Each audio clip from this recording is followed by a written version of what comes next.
boa noite. Hoje é quarta-feira, dia 6 de novembro de 2019. Incertezas na economia frustram o mega leilão do governo federal. Este e outros assuntos passam a ser debatidos a partir de agora pela bancada do Atividade desta quarta-feira. Neste momento são 19 horas em Porto Alegre, 19 horas no horário brasileiro, temperatura 22 graus centígrados. E a umidade relativa do ar dentro daquilo que é o normal, 62%.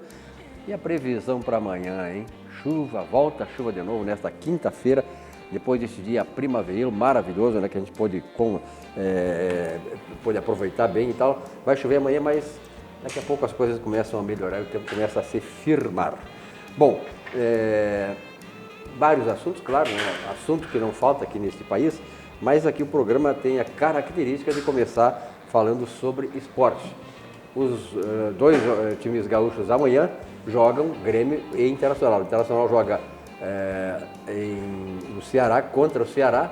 É um jogo difícil pela posição do Ceará. O Ceará é um time perigoso e o Internacional nessa estabilidade toda, né, que acontece já não é de hoje e ficou mais ainda evidente a partir da derrota do Grenal. E o Grêmio joga também amanhã.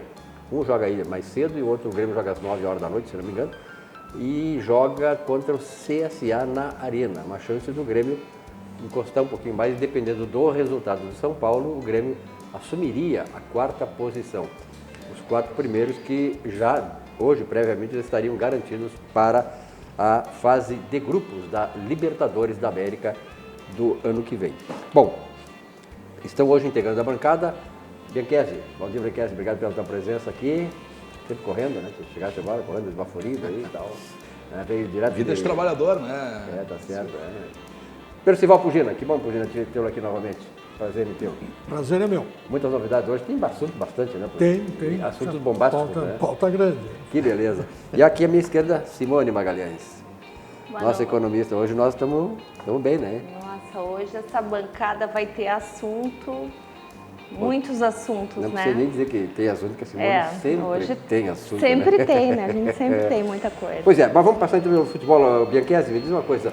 O Internacional perdeu, era esperado, porque na verdade não é para ser gremista, os próprios colorados reconhecem que o Grêmio tem um time melhor que o Internacional na Guarda, nesse momento.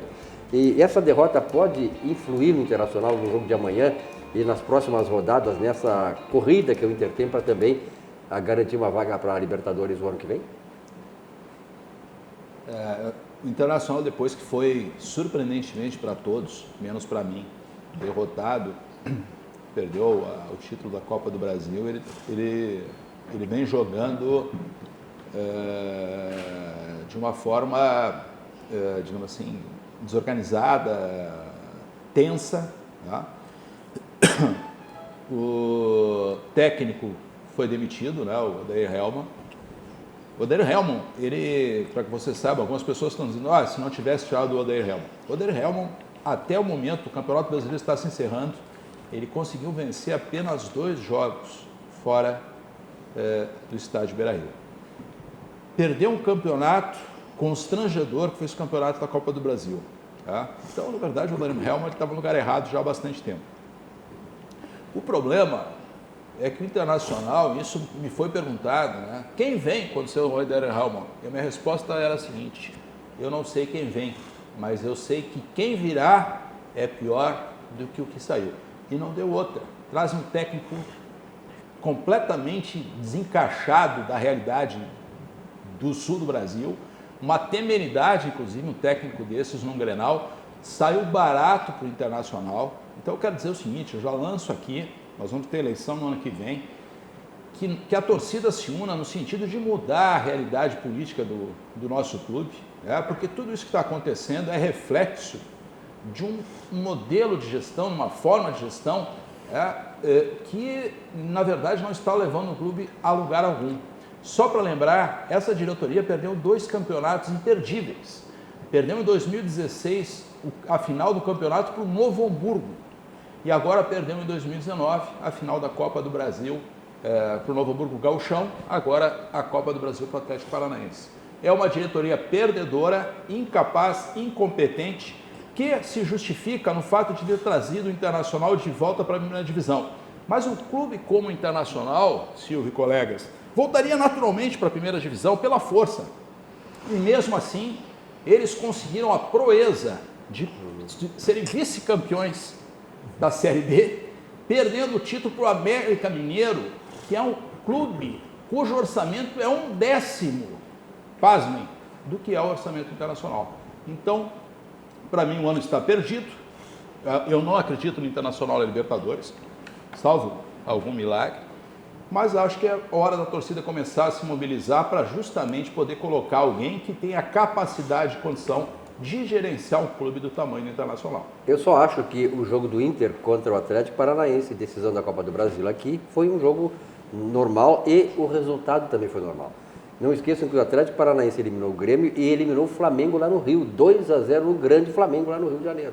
Então o Atlético tinha condições, tinha qualidade para vencer o Internacional. Então venceu porque foi melhor que o Internacional. Então eu acho que não vejo demérito do Internacional em ter perdido para o Atlético Paranaense, mesmo no Beira-Rio. Pessoal, Pugina. Deixa eu cumprimentar aqui o nobre historiador.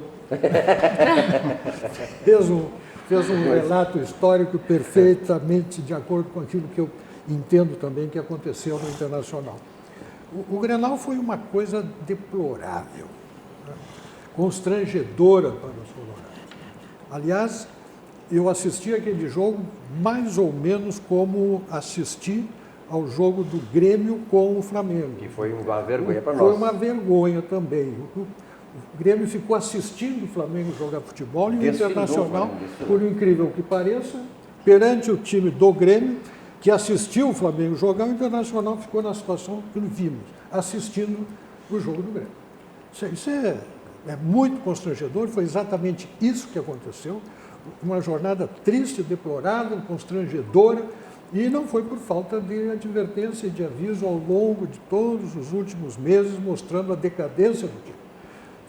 Time lento, sem vontade, tomam a bola do Internacional com uma facilidade impressionante.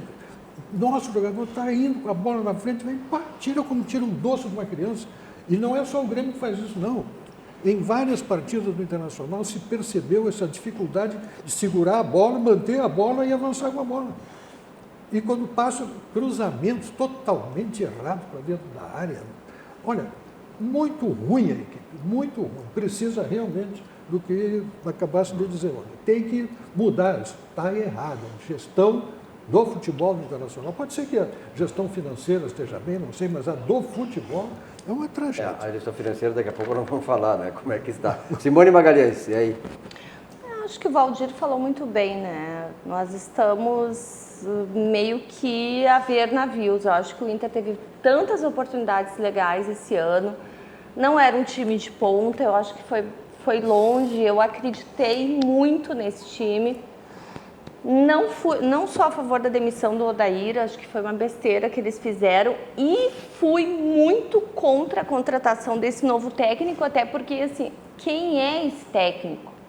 Amigo do presidente ou do dirigente, eu não lembro exatamente, mas uma pessoa indicada, não é uma pessoa técnica. Então, por favor, né? Aí bota um tampão lá, o que ele fez? A mesma coisa que o Odair vinha fazendo. Mesmo estilo, ele jogou um jogo diferente e no jogo contra o Grêmio jogou exatamente no mesmo estilo do Odair. Então, não sei o que essa direção está pensando, né? Queremos algo melhor para 2020, queremos um time melhor, queremos uma proposta melhor, temos que ter novas lideranças, porque o D'Alessandro daqui a pouco vai se aposentar, e hoje o D'Alessandro é uma peça fundamental dentro do Inter, tem que desenvolver novos talentos, e espero que para 2020 nós tenhamos mais alegrias. Esse ano não acho que foi um ano ruim, mas eu acho que poderia ser melhor. Bom, a nota triste, claro, aconteceu hoje com a revelação pelo Ministério Público de desvios de mais de 13 milhões de reais no Internacional na gestão Vitório Piffer.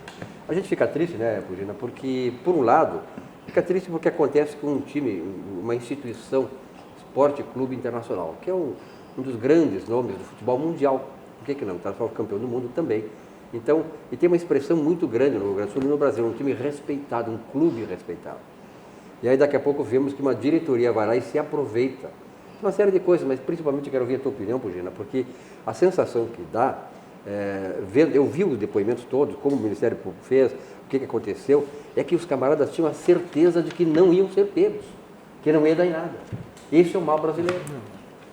E aí? Não, mas esse realmente é a cultura nacional da impunidade, do não vai dar nada. E realmente, quer saber a minha opinião? Não vai dar nada, porque a regra do jogo é a impunidade. E mais triste é isso. Mais triste é isso. Não vai dar nada. Vai só depois de passar pelo Supremo, daqui a 15 anos, está tudo prescrito. Esta é a regra do jogo, inclusive, provavelmente, a regra que vai ser imposta amanhã pelo Supremo Tribunal Federal. Você quer falar então, isso funciona como um estímulo. Ah, com certeza. Eu acompanhei esse processo de dentro do Internacional. Eu denunciei em 2015 que isso estava acontecendo. Eu sofri ameaças, inclusive, de processo da diretoria jurídica do Internacional na época, porque isso, as internas do clube, era sabido que vinha acontecendo. Tá? Mas isso não havia provas. Quem tinha as informações não estava disposto a colocar publicamente. O Internacional foi tomado por uma quadrilha, tá? Que é o que aconteceu e está provado aí, certo? Que foi para lá com interesse única e exclusivamente de expropriar o clube, deixou o futebol de lado, tá? Acabou, né, caindo para a segunda divisão. Tá? Eu espero eu concordo com o Pugina, mas espero que desta vez, tá, seja diferente. Eu tenho dado exemplo, para mim, o Internacional passou, aquela gestão do Pífero e essa turma dele aí, para mim foi a gestão do PT, comparando com o Estado brasileiro. Atualmente é a gestão do Temer, que não acontece nada. E eu espero que apareça um Bolsonaro na próxima eleição internacional para nos tirar desse buraco. É só o que eu espero. E quando é que tem a eleição internacional? Final do ano que vem. Final do ano que vem. Aliás, quando deu hoje, que eram 13 milhões, eu digo assim, puxa, aí, conectando o que tu falasse, 13, mas 13 eu sei esse número. Esse número só pode dar no que deu. 13 milhões, 13 PT, ladroeira, roubalheira toda. Mas é muito dinheiro, né? E se pensar o que esse dinheiro faria dentro do Internacional, e tipo assim, ó, não foi só roubar. Largaram o time às E o cobras. time foi para a segunda divisão, O time né? foi para a segunda divisão, foi exatamente foi por no causa ano que nós disso. fomos Uma das razões está aí. Não, eu não digo assim que foi só pelo dinheiro, mas a questão da dedicação para o roubo largou o time às cobras. É porque, na verdade, esse roubo ele envolveu jogadores, troca de jogadores, que acabaram não sendo suficientes na qualidade para manter o Internacional na primeira divisão. Isso que eu quero dizer. Então, isso fez falta, esse dinheiro. Sim, não teve gestão, claro, foi um absurdo. E assim, né, só espero que seja feita a justiça, porque hoje estavam dizendo, eles podem ir ou de um semiaberto a 15 anos. Poxa vida, o cara rouba 13 milhões e vai para um semiaberto? Então, tipo assim, é um país da impunidade, aquelas brechas na lei, né, que existem, isso não são os advogados que são tão bons ou os crimes que são perfeitos, não. A lei tem muitas brechas. E aí vão lá se aproveitando dessas brechas, as pessoas não vão presas. Eu quero lembrar só a questão interna do futebol, né?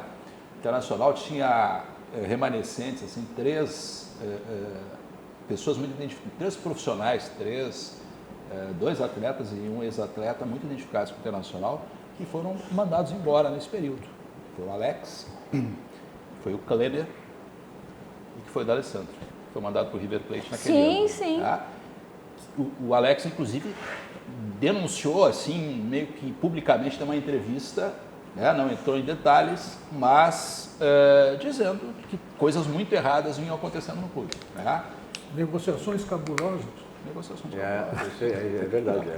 Bom, como tudo passa nessa vida, né, Pugina?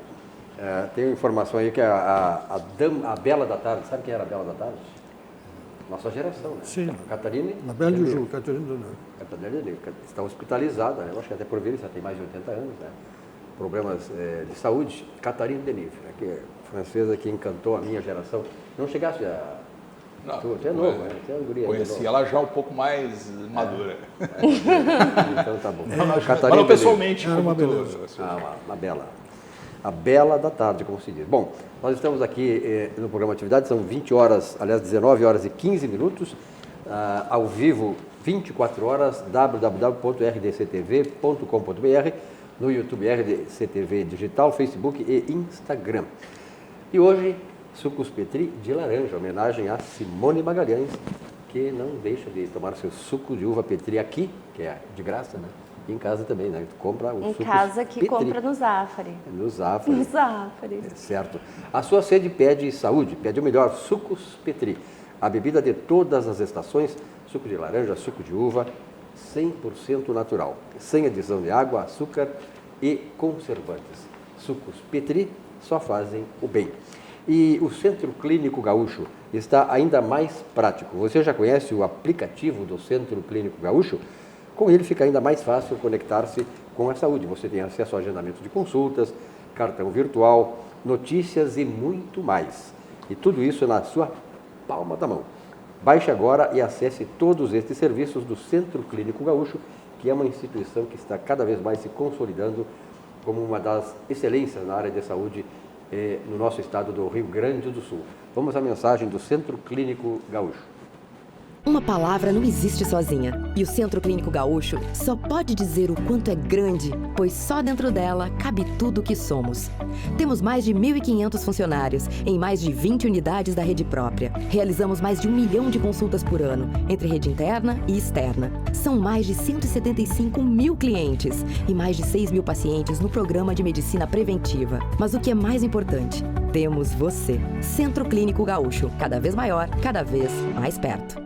Muito bem, olha aqui, a Olina é um auxiliar digestivo 100% natural, com eficácia comprovada, que trata os sintomas da má digestão há mais de 100 anos e desenvolve o seu bem-estar natural. Olina resolve todos os problemas. O Bernardoni, por exemplo, né? Amanhã certamente vai tomar um champanhezinho, como é que chama? E depois vai ter que tomar Olina, porque sempre dá errado. Ele fez isso no Grenal, teve que tomar dois desses de Olina aí para poder se endireitar de novo, né? Como é que é? Mas Olina resolve todos esses casos de má digestão. Você está com problema, comeu demais uma feijoada, seja lá o que for, toma Olina, que a Olina devolve para você de novo o bem-estar. E a Aspecir é uma instituição de previdência complementar aberta, estabelecida em valores éticos como transparência e responsabilidade, com mais de 100 trabalhos de dedicação, reconhecida por sua atuação no ramo previdenciário, sempre inovando e desenvolvendo produtos que atendam, claro, às necessidades e proporcionam a tranquilidade aos seus associados. A Aspecir Previdência é a certeza de um futuro absolutamente tranquilo. Sonhar faz bem e principalmente realizar os seus sonhos. E nessa caminhada toda na vida, que nós queremos ser felizes, viemos aqui para ser felizes, prósperos e felizes, nós temos que sonhar, renovar nossos sonhos. E quando nós temos uma instituição do nosso lado que ajuda a materializar esse sonho, fica muito melhor. Banrisul, acompanhe.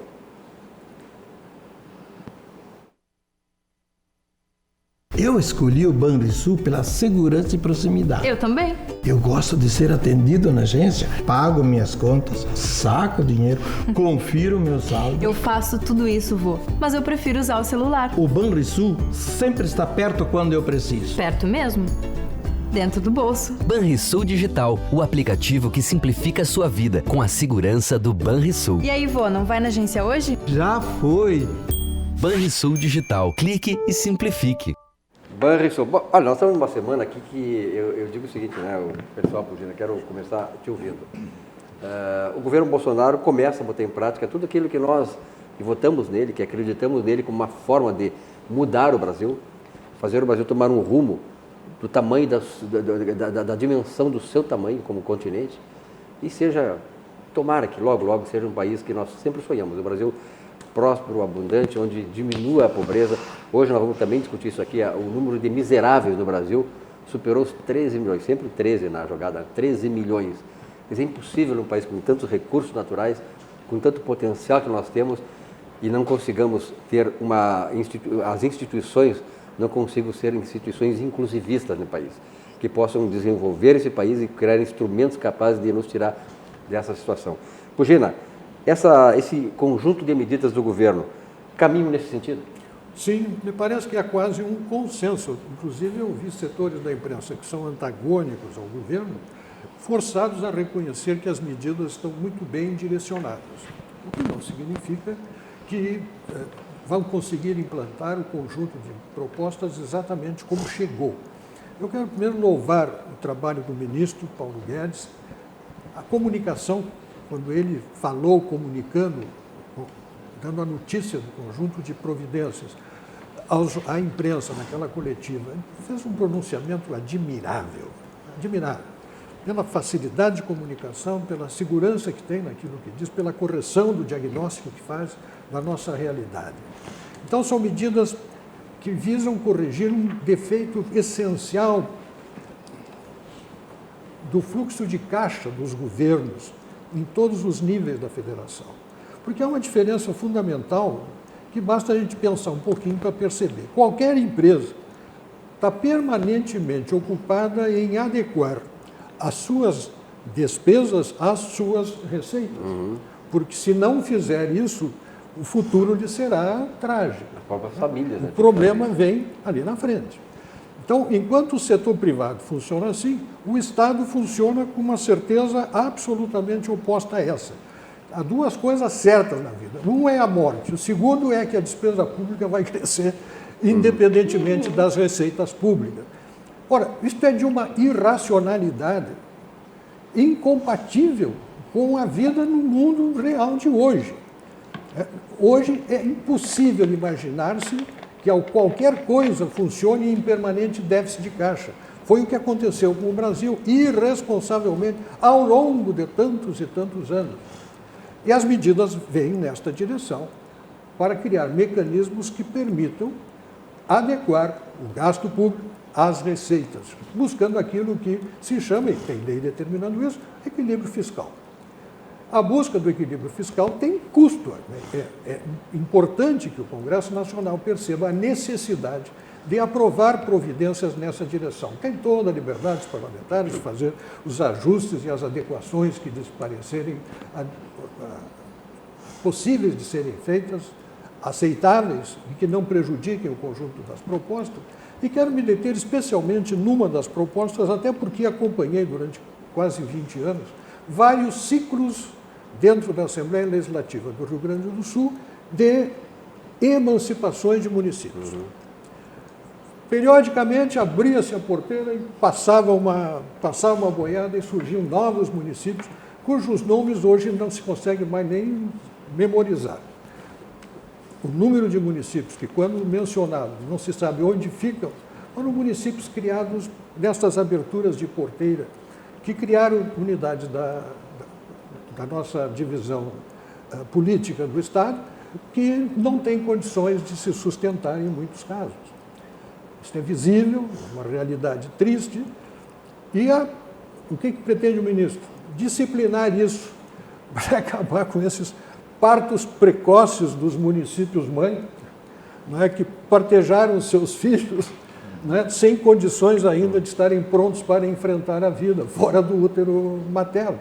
Então, é quase que uma redistritalização que está sendo exposta como sugestão para diminuir essa gastança que se faz em torno de uma unidade administrativa criada, e lá vem a prefeitura, e vem os cargos do prefeito, vem as câmaras de vereadores, e vem os cargos dos vereadores, e vem os honorários, e vem toda a estrutura administrativa que o município precisa ter, e para todos esses gastos se requer dinheiro, receita. E essa receita não existe porque a economia do município é uma economia fraca. Então, a ideia, a proposta é que se fundam esses municípios. Há complexidades da própria Constituição, que exige um plebiscito, nos dois municípios, no município mãe e no município feto, ainda não completo na sua integridade, Porque a integridade do município significa que ele tem uma estrutura financeira capaz de suportar a despesa que ele está criando. Mas não. Os municípios caíram na mesma orgia, que é a mesma do Estado, que era a mesma da União. O ministro Paulo Guedes está tentando puxar o freio disso para um enquadramento, pelo menos, mais responsável. já que estamos falando em responsabilidade fiscal, pois que venha a bendita responsabilidade fiscal, sem a qual não haverá desenvolvimento econômico nesse país. Simone Magalhães. E até porque, né, Pugina, se a gente olhar esses pequenos municípios, eles não geram nada, eles não geram nenhum tipo de economia, eles não geram rendas. A maioria desses municípios pequenos são quem gera o emprego para as pessoas é a prefeitura, são funcionários públicos. Então, assim, o município tem que absorver as pessoas porque não tem emprego, porque são cidades remotas que não são desenvolvidas nas lavouras, não tem uma economia nem que seja doméstica, né, que seja autossustentável. E pior ainda, se a gente lembrar da Copa do Mundo de 2014, né, que é uma das coisas que está dentro desse pacotão aí, que eu acho assim, 95% dele eu achei muito bom, é que a União não seja mais fiador dos estados e municípios, porque fica muito fácil, né?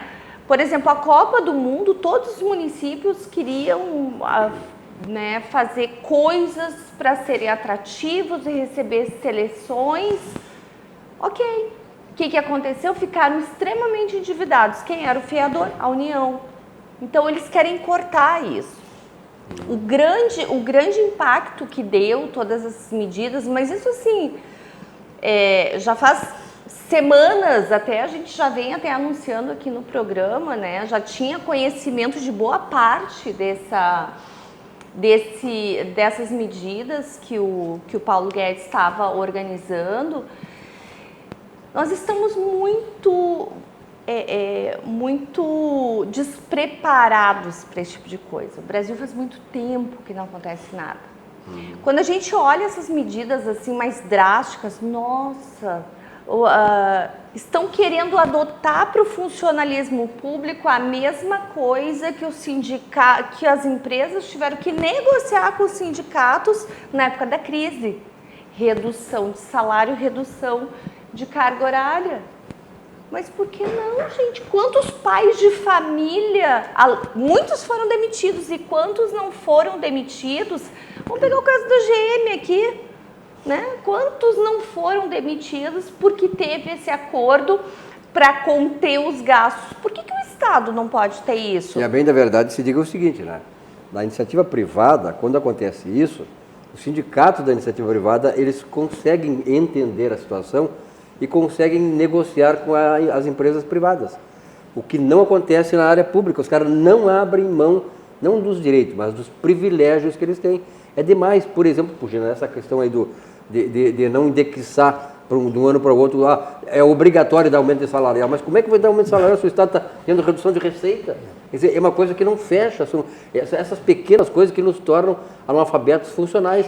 Os caras não sabem fazer uma conta de matemática. Isso assim, ó, eu achei muito interessante essa parte desse congelamento de gastos, né, que é o que eles estão chamando, porque isso vai muito ao encontro da iniciativa privada. Olhar a administração pública como uma empresa e ser produtiva. Não está falando assim, vamos acabar com o funcionalismo público. Não. Está dizendo que os concursos podem ser congelados e que os salários e a carga horária dos trabalhadores, em caso de ociosidade, não vai pegar, não, vamos tirar médicos, vamos tirar professores. Não, gente, a gente sabe do que se está falando. E a redução de 25%, a hora que reaquecer, vai de novo para a carga horária completa. Isso todas as empresas fizeram, isso foi uma coisa muito comum agora na crise econômica. Eu quero passar os dados aqui antes de ouvir a palavra do Valdir, que é o seguinte: o Rio Grande do Sul tem 497 municípios, 226 estariam enquadrados nessa situação, né, com menos de 5 mil habitantes e menos de 10% da sua receita própria. Minas Gerais, por exemplo, sabe quantos municípios tem em Minas Gerais, Pugina? 853. Tem um município em Minas Gerais chamado Serra da Saudade, que tem 815 habitantes. No Rio Grande do Sul, o município que tem, você nem sabe, eu nem sabia que tinha esse município aqui, como disse Pugina, tem, aliás, não é só esse, entre os 497, com certeza, mais de 100 eu não sabia que existiam. Por exemplo, o município com o menor número de habitantes no Rio Grande do Sul chama-se Engenho Velho. Alguém sabe onde é que fica? Não. Com 1.030 habitantes. E é um município com câmara, com prefeitura, com tudo. Quer dizer, como é como tu disseste, né, como é que pode a comunidade esperar alguma coisa de benefício se só pagam salários? É isso. Esse é um estudo da semana passada da FIRJAN, Federação das Indústrias do Rio de Janeiro, que apontou que 1.856 municípios dos 5.570, parece que isso aí. brasileiros, não conseguem honrar os gastos da prefeitura, gastos administrativos da prefeitura e Câmara de Vereadores. Tá? Então, que são atividades do meio, né? Dentro de qualquer processo. Tá?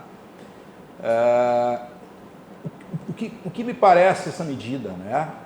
O Estado brasileiro, quer dizer, o governo brasileiro, ele vai buscar a descentralização dos recursos. Tá? Isso é uma promessa de campanha, né? Uma distribuição melhor, mais Brasil e menos Brasília, né?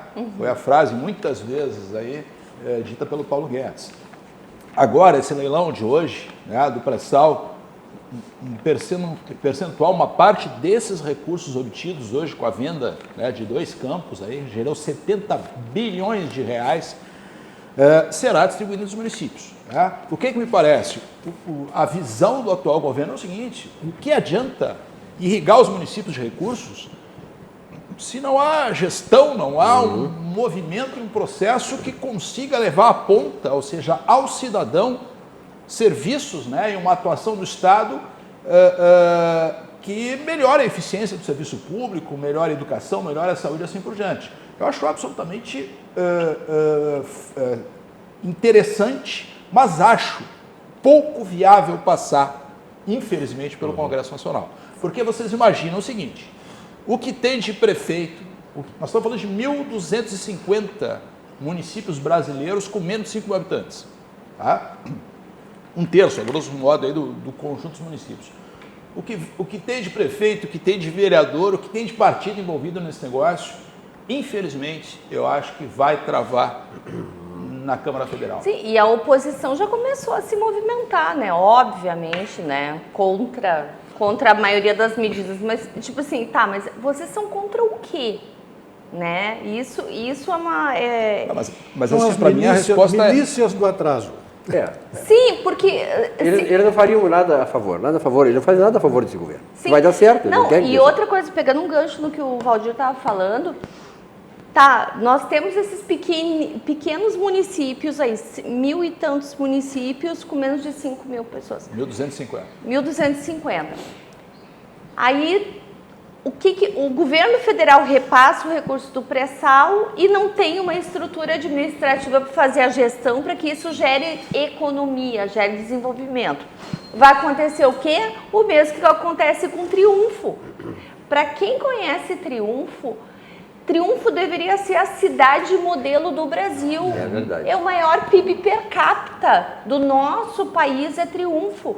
Gente, Triunfo é uma sucata. Mas quem conhece Triunfo... É vergonhoso, todos porque... os prefeitos de Triunfo, todos... Roubam. Estão presos. É um berço da corrupção. Todos estão presos.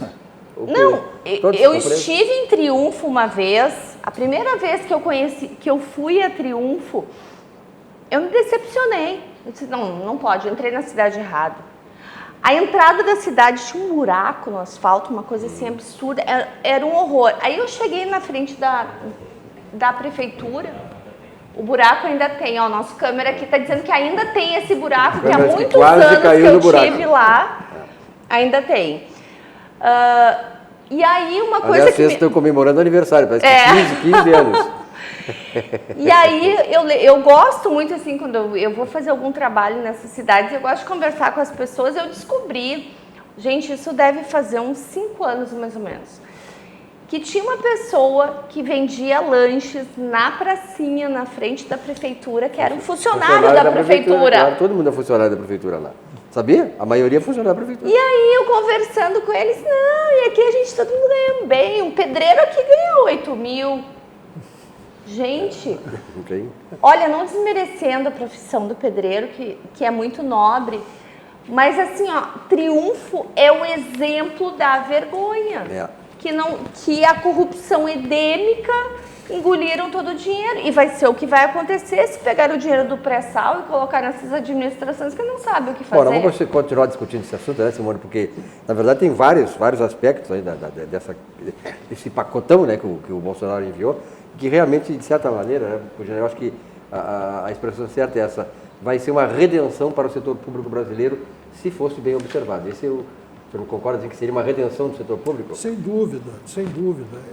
É preciso que a sociedade se conscientize e pressione nesta direção.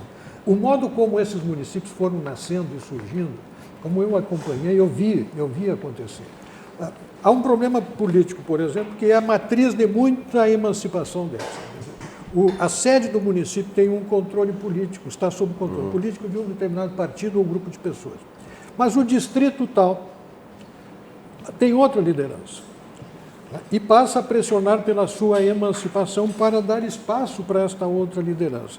E aí se estabelecem os padrinhos a disputar o espaço político local, o eleitorado local, e o município acaba então sendo prematuramente emancipado. Prematuramente porque ele, com o passar do tempo, poderia fazer isso. Mas, no fundo, é política, não se leva em conta o problema da receita, né, e da despesa que aquele município passa a ter que enfrentar e os seus munícipes passam a ter que contribuir para isso. Não tem dinheiro, então dá essa situação. Vivem dos retornos estadual, federal, né, impostos locais que não geram nada, porque a população é muito pequena. E cargo público. E vão levando. E cargo público. A auxiliadora predial, por exemplo, é um ícone do ponto de vista de uma empresa bem administrada. Simplificar a sua vida é o nosso melhor objetivo, da auxiliadora predial. Telefone aqui em Porto Alegre, 3216-6100, e também lá em São Paulo. A auxiliadora predial está em São Paulo, bombando lá em São Paulo. Ela que tem uma carteira de clientes, PhD no segmento de aluguéis, e está tendo uma receptividade extraordinária em São Paulo, exatamente pela competência com que administra os negócios de seus clientes.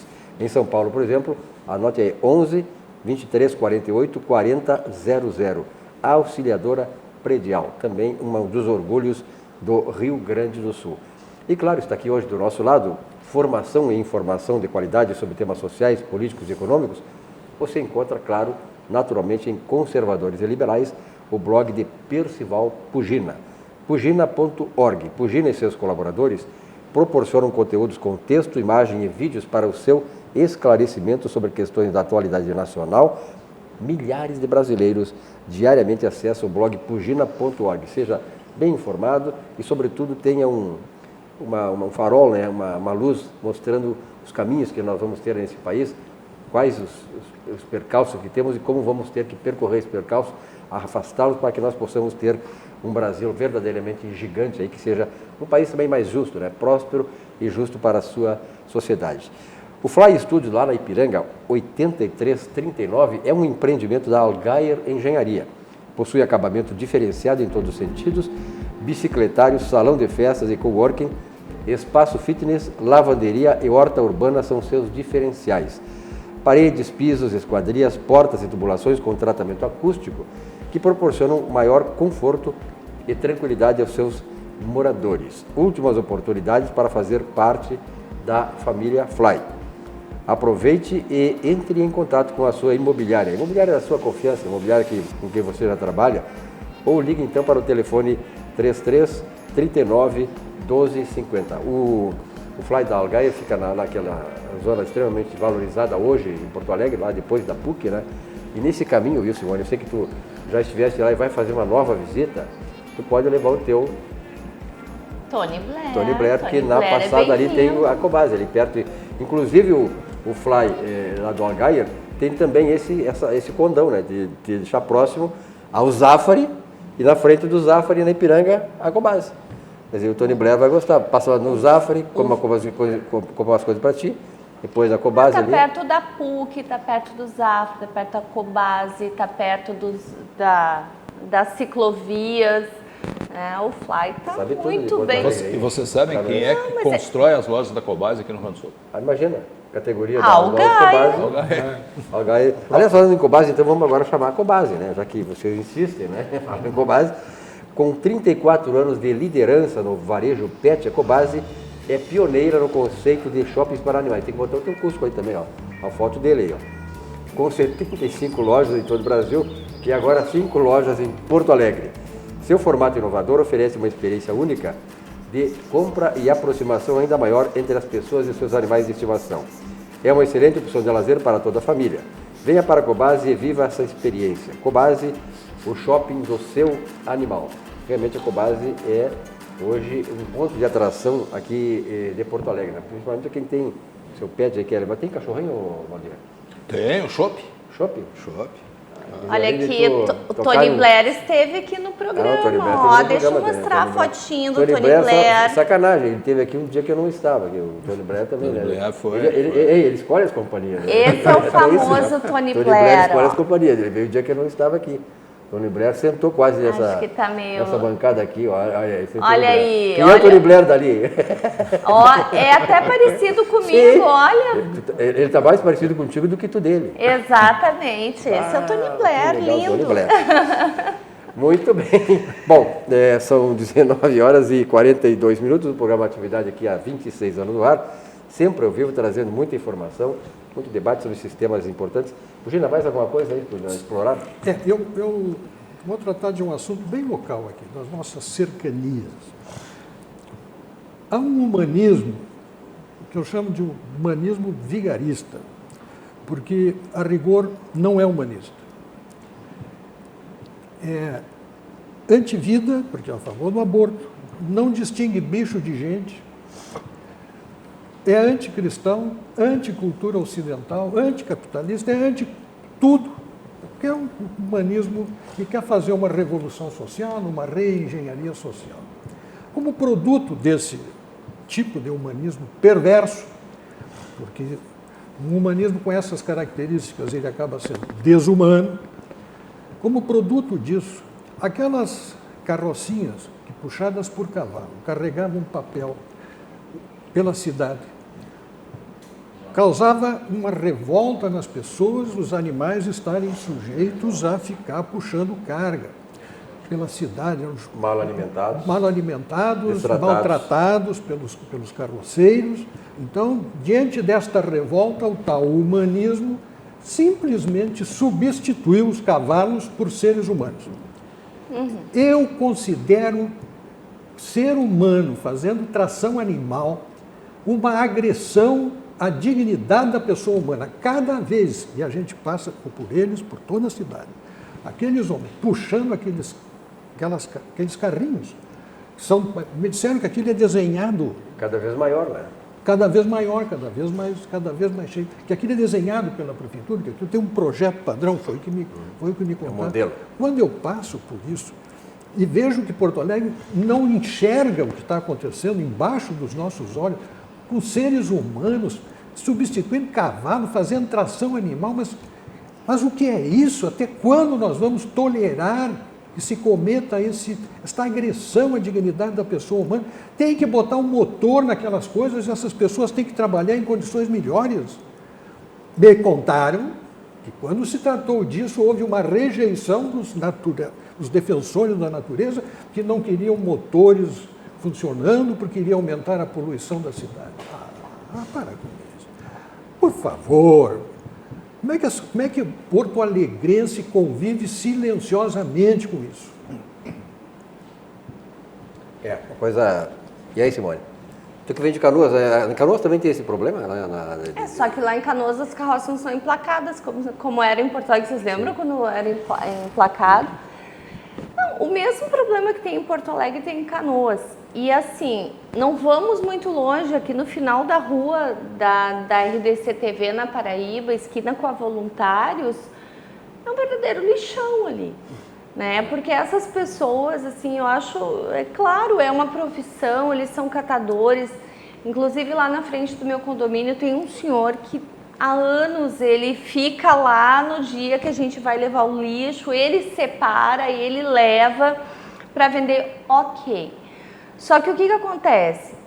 Não há uma disciplina, o que não é levado, ou então leva, joga no meio da rua. Outro dia eu estava chegando aqui na TV, porque eu venho pela Voluntários da Pátria, era lixo pela Voluntários inteira, porque estava um vendaval ali, então assim, é desumano, como o Pugina falou, é desumano porque eles puxam aqueles carrinhos extremamente lotados, é desorganizado porque muitas vezes nesses lugares onde se concentra as pessoas também se concentram drogas, prostituição e tudo mais. E doenças, né? Doenças das mais diversas. E tem ótimas cooperativas de reciclagem de material. Eu acho que poderia ser mais organizado isso.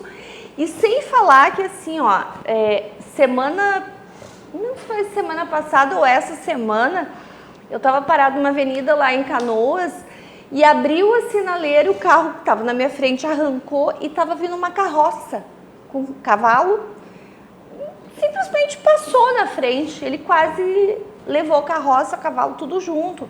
Então são que nem ciclistas, né? Ciclistas acham que são pedestres, eles não respeitam sinaleiras, essas pessoas também não.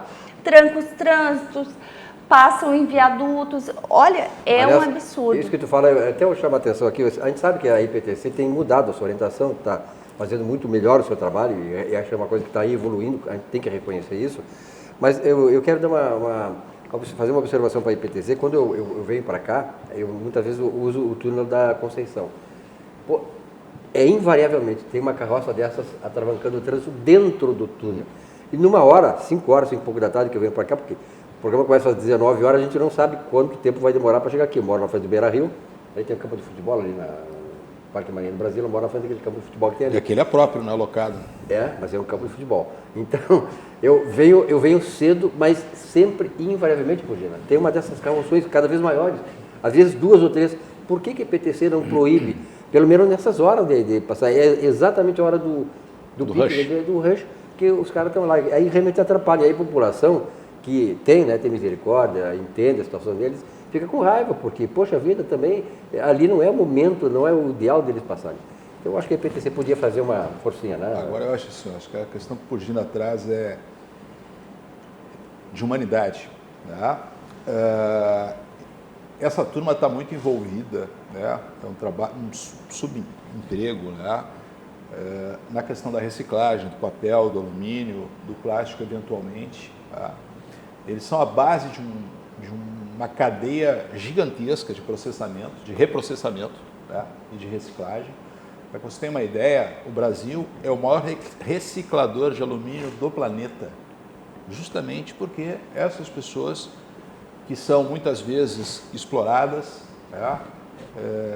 Que fazem o trabalho de animais, como o Pugina acabou de salientar, quer dizer, em nome, né, da dignidade dos animais, joga os seres humanos, né, numa condição precária. Eu acho que, na verdade, esse processo é um processo aceito pela sociedade, mas é importante salientar o seguinte: essa turma que está ali está dentro de um processo, de uma cadeia de produção altamente rentável. Talvez fosse o caso de organizar este sistema, e incluir essa turma, porque eles são quase excluídos. Ontem eu vi, inclusive, um negócio assim, o marido carregando o carrinho, a esposa do lado e o filho em cima dos papéis. São famílias que sobrevivem desse processo. Então, eu concordo com o Pugina, eu acho que esse é o tipo de coisa que o Estado tem que... não sei se você pode intervir, porque eu não gosto da palavra intervir, mas ele tem que agir. Tem que ter uma legislação específica, tem que ter uma análise desse problema, tem que ter um processo de inclusão social e econômica desse pessoal, porque é sol a sol, é chuva a chuva, é no tempo, né? De fato, é desumano.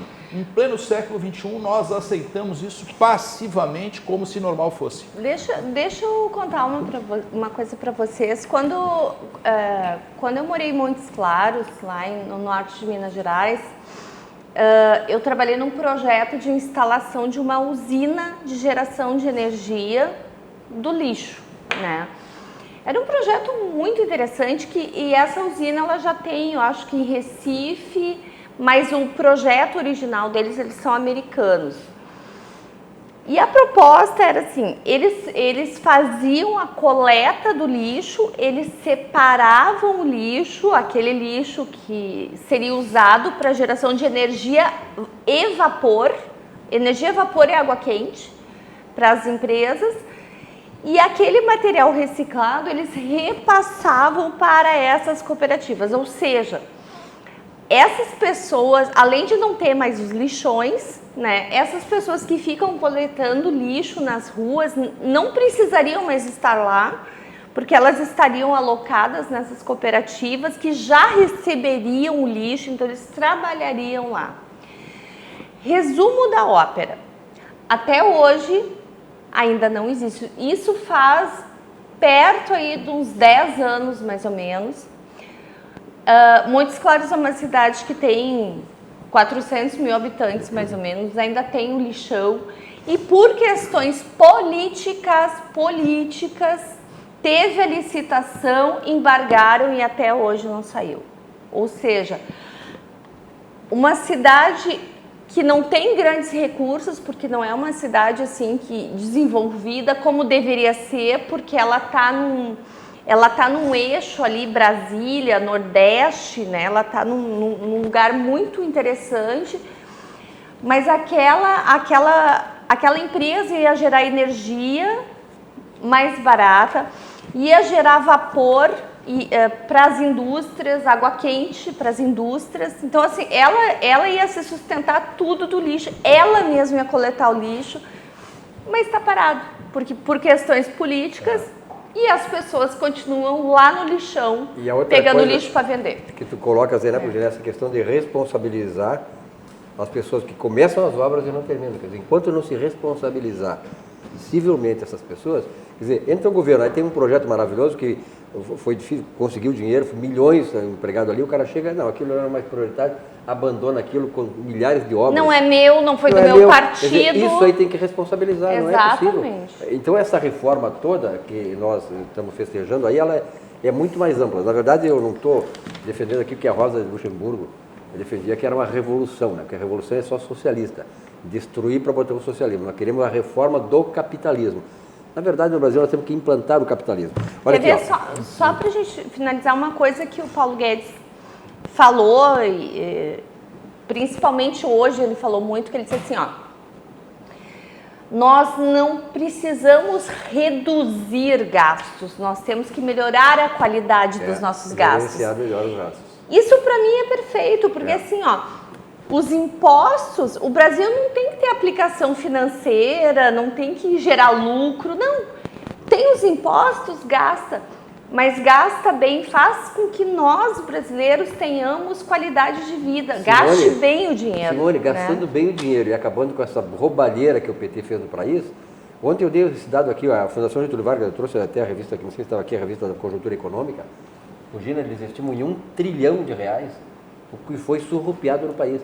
R$1 trilhão, eu disse ontem aqui, R$1 trilhão, o PIB brasileiro é de 6,5 trilhões, quer dizer, para ver a enormidade de dinheiro que roubaram. Sim, a Petrobras então, apareceu lucro. Agora apareceu lucro. Quando, todo mundo não, que tem que privatizar a Petrobras, que não dá lucro, apareceu lucro, mas da onde pararam de roubar? Claro, olha aqui, ó, Barranco, melhor chopp, melhor churrasco, ponto de encontro da capital gaúcha, subindo lá ou descendo a Protásio, complexo Barranco Barranquinho, ambientes climatizados, estacionamento e manobrista. Quem não gosta do Barranco, né? Eu queria mandar um abraço, desculpa que eu fazer uma coisa familiar, minha filha Letícia, que está vendo o programa com o POC, o Spock, meu cachorro, o Spock, cachorro dela, vendo na minha filha, e também no meu genro, que é colorado e tal, né? Enfim, todo mundo tem seu defeito, né? Bom, enfim. Gente boa, gente boa. Deixa eu dar mais um toque em relação a esse caso dos carrinhos de lixo e dos seres humanos fazendo tração animal.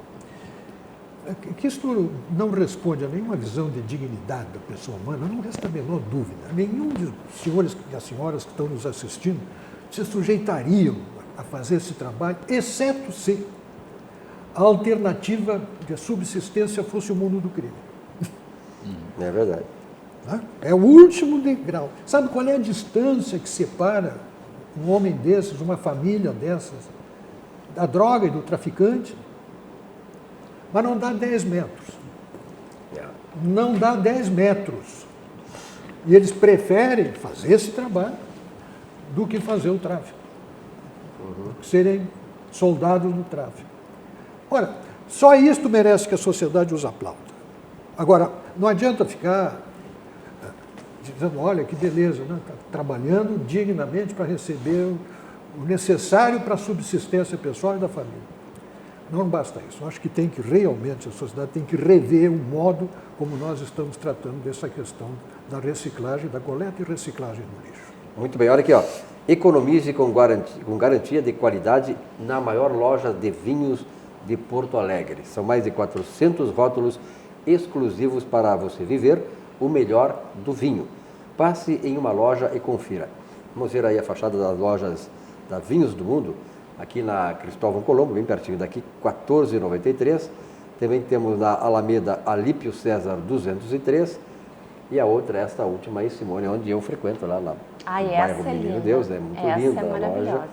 Na Getúlio Vargas 1135. Só na Vinhos do Mundo você encontra o portfólio de vinhos mais exclusivos de Porto Alegre. Economize com garantia de qualidade, era a mais renomada importadora de vinhos do Brasil. Depois tem uma coisa, tu chega lá e tem uma diversidade enorme de rótulos de vinhos, tudo que é lugar, bem vinhos do mundo mesmo.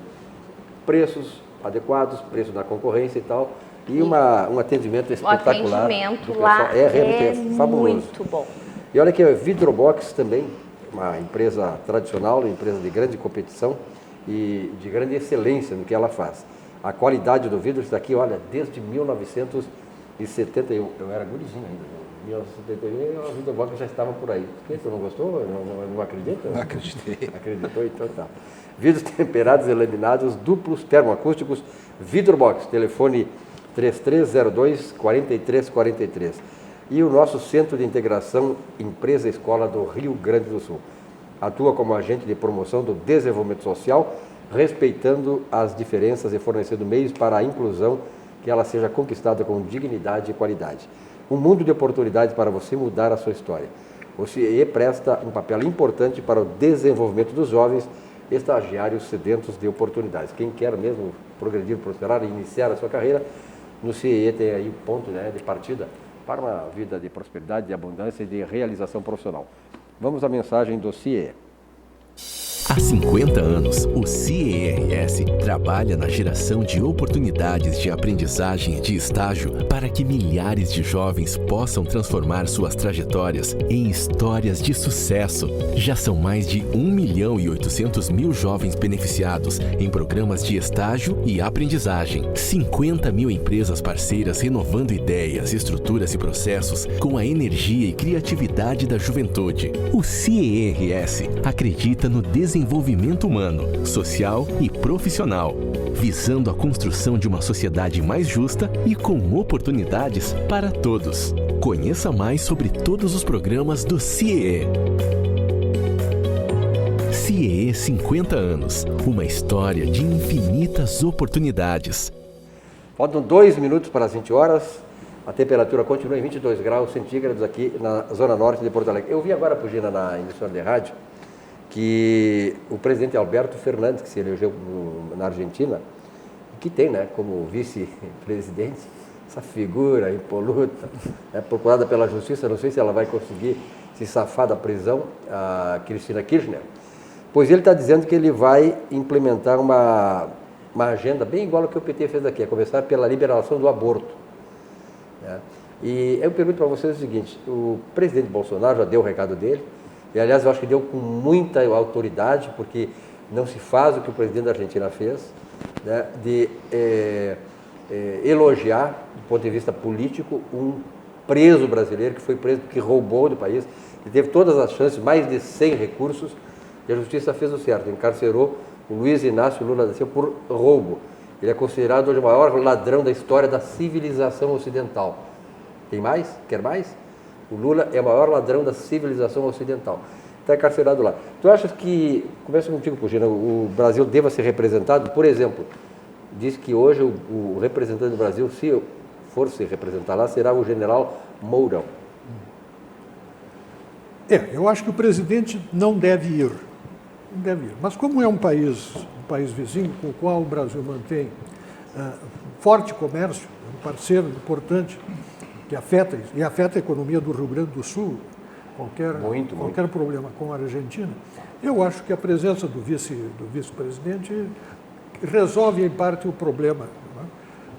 Estamos lá e tudo bem. E também na posse do Bolsonaro, muitos chefes de Estado não vieram. Vieram 11, poderiam ter vindo em maior número. Mas isso aí até tem uma causa, né? Que a gente passa muitas vezes batido. Quem venceu a eleição aqui no Brasil foi um candidato ao presidente da República que é declaradamente um homem de direita, né? Conservador, e que importou ideias liberais, que provavelmente não eram dele, mas importou do ministro Paulo Guedes, numa longa convivência, também ideias liberais. Que deram certo no mundo desenvolvido. Que deram certo. Só que estas ideias, outro dia me caiu essa ficha, estas ideias não têm nada que nenhuma organização que a sustente e defenda internacionalmente. Não tem. Não tem nenhum organismo, não tem nenhuma comissão internacional. O que existem são eventos aqui ou ali, um clube de economistas assim, clube liberal de não sei aonde, mas esta máquina, como a esquerda tem há quase 2 séculos montada através de partidos comunistas no mundo inteiro, de uma imprensa de jornais comunistas que são permanentemente citados aqui no Brasil, The Guardian, quando querem citar um grande jornal internacional, vem com The Guardian, Le Monde Diplomatique, El País, New York Times, mas todos a serviço dessa causa. É uma enorme de uma organização poderosa que reage imediatamente em socorro mútuo a toda dificuldade, e o Brasil, vencendo a eleição com o Bolsonaro, foi um anacoluto para eles, uma coisa intolerável, insuportável, sem lugar no mundo dos fatos. Daí essa bateria que cai diariamente em cima do governo brasileiro, repercutindo lá fora factoides que são produzidos aqui dentro ou que são produzidos lá fora, criando mal-estar em relação ao Brasil internacionalmente. É uma máquina publicitária bilionária que conta com grandes fundações, como a Open Society, Fundação Kellogg's, Fundação Ford, máquinas de fazer dinheiro e de financiar a esquerda no mundo inteiro. E bota mais em cima a ONU, bota comissões de direitos humanos, todas elas identificadas com uma causa política, e todo esse aparelho não tem oposição externa nem interna. Aqui no Brasil não tem nem partido. Não tem nem partido político. Então esta é uma luta muito desigual que faz esse mal-estar que se reflete, por exemplo, nas relações entre a Argentina e o Brasil com essa nova diretoria. O cara teve desaforo de, no seu discurso de posse, falar Lula livre. Afrontando o judiciário. Eu não sei como é que o judiciário, que o Supremo Tribunal Federal, que é tão ansioso das coisas internas aqui, não se manifestou nisso aí, que é uma coisa diplomática, internacional. Quer dizer, o cara está elogiando, está enaltecendo uma figura que foi punida pelo judiciário brasileiro. Onde é que está o seu Gilmar Mendes? Mas só um pouquinho. O Supremo que está às vésperas de soltar. Né? Pois é, não, é por isso que eles não reagem também. Exatamente. Né? Como é que eles vão repreender um possível é que não tinha incidente diplomático? Não tinha como inocentar o Lula, por isso que eles não inocentaram. Não havia como. Eles tentaram de todas as maneiras. Mas estão tentando ainda, né? Claro, mas eles... Mas não é inocentar, é soltar. Mas aí eu quero... Inocentar é impossível. Mas não tinha como inocentar ele anteriormente. Tanta coisa que ele fez errado, ele não tinha, o Supremo não tinha como inocentar. A Justiça não tinha como dizer não, ele tinha que ser preso mesmo. Pela Constituição brasileira, ele, em princípio, não pode ser dito culpado a valer aquele preceito, mas inocente que ele não é. Ele diz que só sai da cadeia se for inocentado, então podem botar o que quiser, que ele vai ficar lá rofando. Tá bem. Quero mandar 2 abraços aí, um pro Robson Gregório, lá de Canoas, da tua cidade, Simone, está nos ouvindo, é grande amigo. E outro é o Júlio Giron, lá da Lecker House, aí, fábrica de... E a namorada, nada? Hã? E a namorada? Namorada Janaína Gonçalves. Não vai dar um beijo, um abraço? Um beijo pra ela. Então tá. Olha só. Que um momento romântico do programa. Momento romântico. Não, ainda bem que o Silvio me lembra sempre. Pessoal, vamos falar um pouquinho sobre supermercado Zafari. O Zafari, que é realmente uma das excelências da área de supermercados, não só do Rio Grande do Sul, mas do Brasil inteiro. Fazendo enorme sucesso em São Paulo, desde que abriu lá o Bourbon Zafari, ali na Allianz Parque, pertinho do Allianz Parque do Palmeiras. O time do presidente, né? O Palmeiras é o time do presidente. O Super Zafari, o Zafari, economizar é sempre comprar bem. Quem vai no Zafari tem aquele atendimento, produtos de qualidade. Eu saio daqui agora, Simone, por exemplo, passo, como eu vou lá para minha casa, passo ali no Zafari da Fernando Machado, faço minhas comprinhas e vou para casa. Sabe que hoje é o melhor dia de ir no Zafari, né? Cuidar da Bela. Quarta-feira é o dia promoções. que o Zafari faz um monte de promoções. Aproveite. Quarta-feira é ótimo. Deixa eu só, essa questão aí do presidente argentino. Deixa eu só chamar o desculpa. Comercial do Zafari. Vamos ver aí o comercial do supermercado Zafari e depois te passo a palavra, Valdir. Um abraço.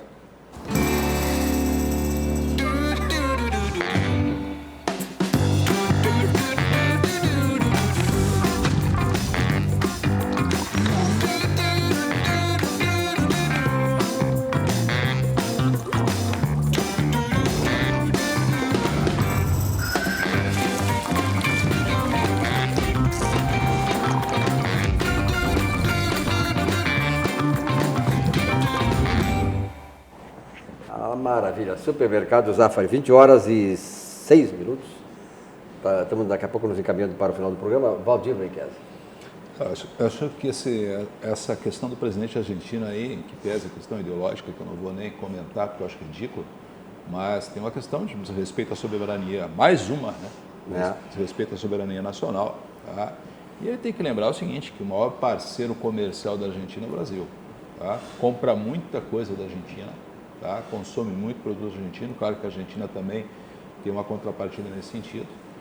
E ele, bom, embora a esquerda parece crer que ela consegue sobreviver sem a economia, sem as empresas, né?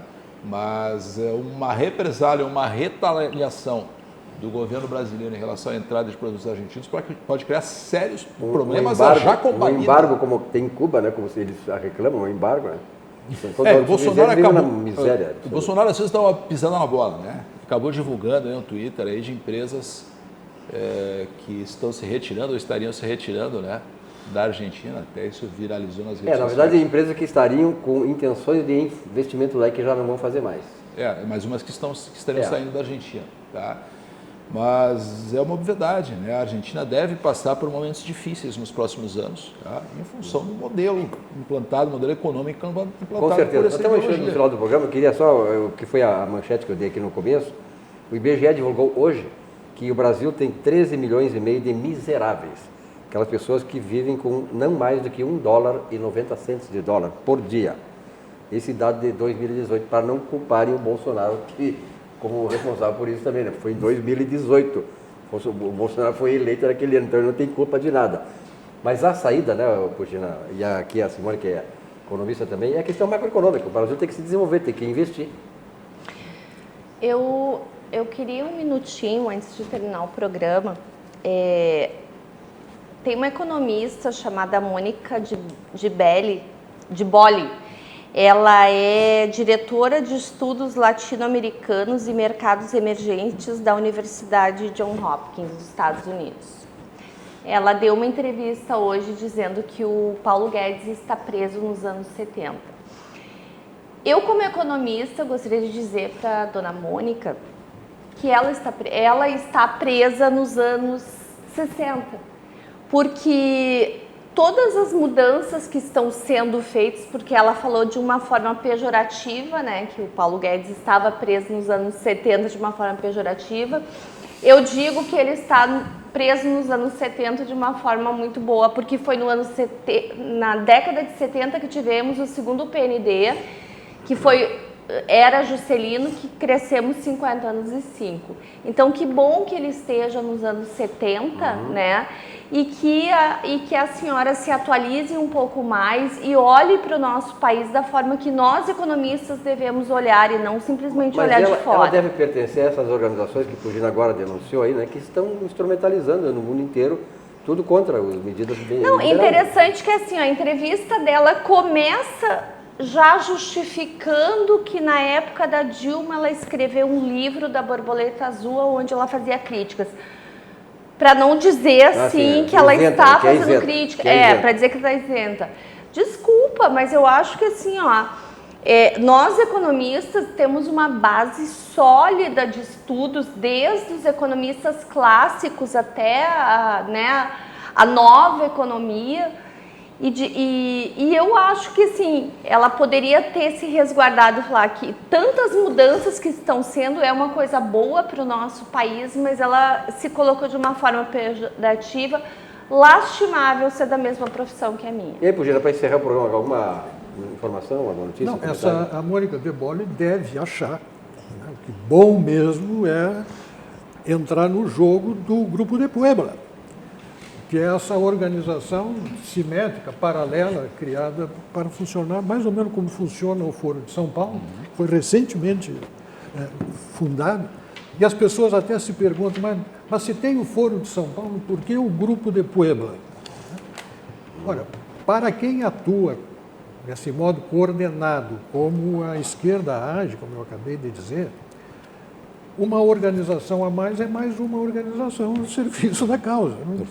Não importa, pode criar mais uma ali na frente, porque quanto mais tiver, melhor e mais força, mais energia terá o serviço a ser desenvolvido. Ela fala que ele quer transformar o Brasil num estado mínimo tupiniquim. Então tá, tomara que seja, porque no máximo deu o que deu, né? Olha, Deixa eu só dar uma informação, 3 segundos, assim, ó, o China fala em relação às organizações de esquerda e não que a direita não tem essa defesa, tem nada, essa estrutura. Nada. Né? O Fórum Econômico Mundial tenta ser um pouco essa... Mas é um evento, mas não tem uma organização permanente. Permanente. É um acontecimento. E que forge espaço na mídia internacional.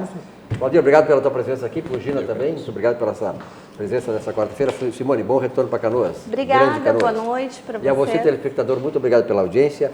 Tenham todos uma boa noite e o nosso atividade volta amanhã, quinta-feira, 19 horas, aqui na RDC TV. Uma boa noite e até lá.